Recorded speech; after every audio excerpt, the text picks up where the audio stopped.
Bonjour à tous et bienvenue sur boursicoté.com pour cette nouvelle analyse technique du CAC 40 en clôture avec une configuration qui a confirmé encore une fois la résistance oblique qui définit la partie supérieure donc, du triangle symétrique dans lequel évolue le CAC 40 actuellement, puisqu'après une ouverture légèrement haussière, on est revenu ici au contact de cette résistance.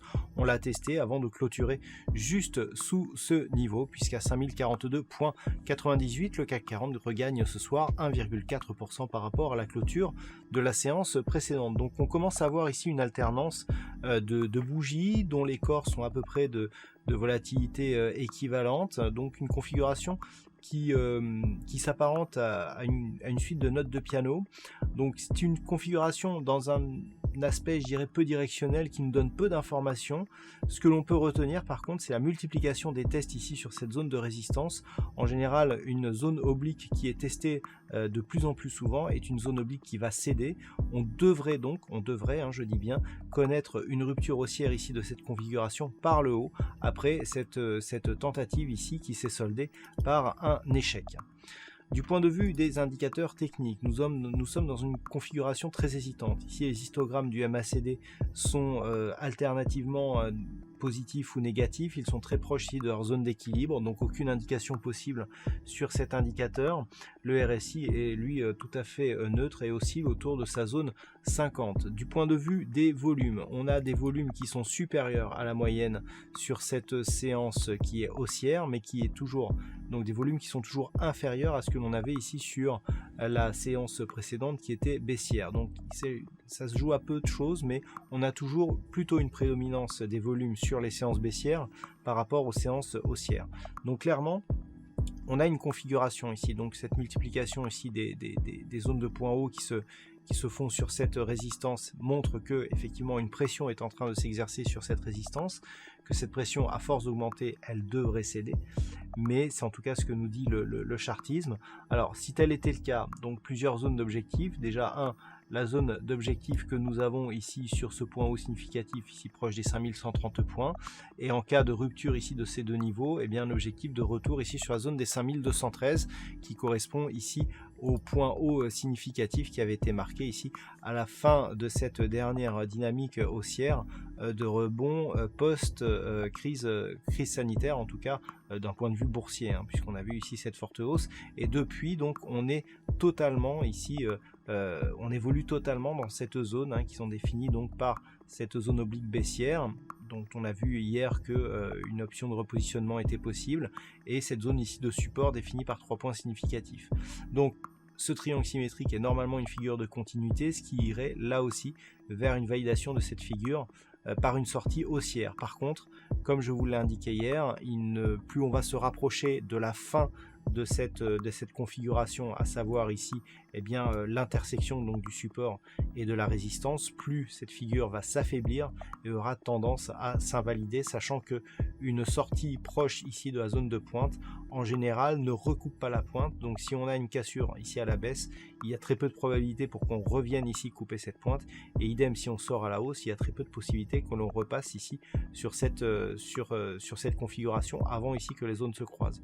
Donc c'est vraiment ce qu'il va falloir surveiller, et pour demain donc on sera vigilant à une éventuelle rupture ici. Alors demain on sera approximativement à 5045 points sur cette zone de résistance, et puis à la baisse toujours ici cette zone des 4935 points.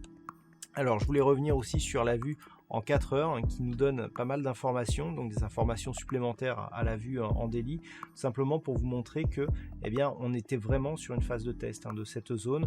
On voit ici cette bougie qui vient au contact, qui commence à hésiter ici et puis qui revient ici sur la résistance, et puis cette bougie ici qui a duré un peu moins de 4 heures, mais qui est donc la dernière bougie de la séance, qui a quasiment oscillé ici sur cette zone. Alors ce que l'on peut voir, c'est que sur ces ensembles ici, on a des amplitudes assez similaires de test de cette résistance. Ce que l'on peut remarquer, c'est l'extrême régularité justement de ces tests, et c'est là que l'on dit en général que l'on est dans l'épaisseur du trait, hein. C'est-à-dire qu'en fait, cette zone ici de volatilité où on teste ici cette résistance nous indique la zone de résistance, hein. La résistance, on la matérialise par un trait sur un graphe pour la matérialiser, mais en fait c'est une zone, hein. Je dirais les résistances ne sont jamais sur un point près fixe et précise à ce point, et donc là on voit vraiment, on matérialise bien ici les tests de cette résistance et donc les échecs successifs, avec notamment ici dès que l'on a un test, et bien une extrême volatilité derrière. On l'avait commenté ici sur cette zone. Et bien nous verrons demain si on garde cette volatilité dans un contexte assez particulier, puisque je le rappelle, demain il y a la réunion de la Banque Centrale Européenne qui donnera lieu d'ailleurs à un trading live. Voilà donc ce que l'on peut dire donc sur la partie technique de cette analyse du CAC 40. D'un point de vue statistique, on a un nombre d'occurrences toujours un peu faible, un petit peu comparable à celui que nous avions hier. Alors les statistiques sont assez partagées, on a une probabilité plutôt baissière sur les 3 prochaines séances et qui redevient haussière par la suite. Donc c'est tout à fait dans le sens d'une continuité de la configuration actuelle, hein, que je vous donnais tout à l'heure et que j'appelais en note de piano, alternance ici de bougies vertes et rouges qui sont assez volatiles avec des corps empreints de conviction. Et bien c'est ce qui semblerait, voilà, beaucoup de neutralité. Donc on commencerait par une phase de baisse pour revenir à une phase de hausse. C'est en tout cas ce que nous donnent les statistiques, avec une conviction assez marquée. Alors on a peu d'occurrences, hein, seulement 25 depuis les années 2000, et sur ces 25 occurrences on en a 16 hein, qui sont baissières, donc ce qui nous donne une probabilité à 64%.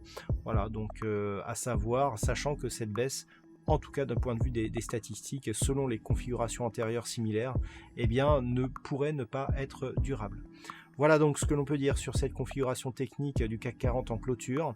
Passez une bonne soirée, on se retrouve dès demain pour d'autres analyses techniques sur le site boursicoté.com, ainsi que pour le trading live qui aura lieu à partir de 14 h sur la chaîne YouTube boursicoté.com. Bonne soirée et à demain.